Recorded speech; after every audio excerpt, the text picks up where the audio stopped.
काहे बहू का चटर पटर खाट बारू हो। हम चटर पटर खात बानी तो रउआ लोगन के का तकलीफ बा। कल मोही कही की हमनी के यहाँ एगो बीड़ी खातिर तरसत बानी सन आ ते मलाई चापत बड़े। जेकर मरद बाहर कमाए उ मलाई ना चापी तो का चापी। अरे वाह 4 दिन अइले ना भई आटे हेंगा कहब तो काम चली का रे। चल चल भाग हमरा घर से निकल तो जल भाग जल्दी भाग।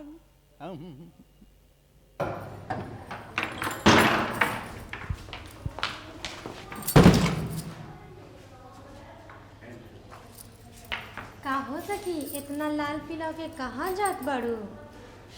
ऐसे सास ससुर से नाराज होके ना जाए के चाहिए। ऐसे सास ससुर से नाराज होके ना जाए के चाहिए।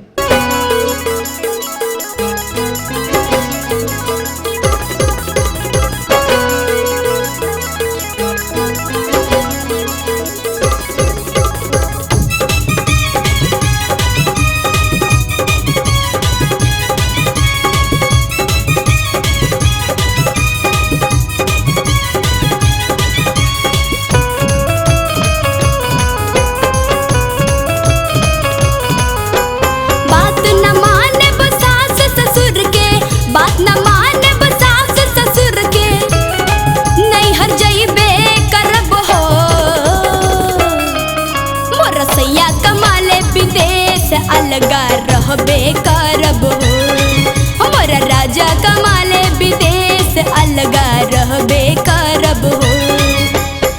बात न माने सास ससुर के बात न माने सास ससुर के नैहर जइबे करब हो। मोर सैया कमाले विदेश अलगा रहबे करब हो हमारा राजा कमाले विदेश अलगा रहबे करब हो।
रहबे करब हो हमारा पिया कमाले विदेश अलगा रहबे करब हो।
सैया कमाले विदेश अलगा रहबे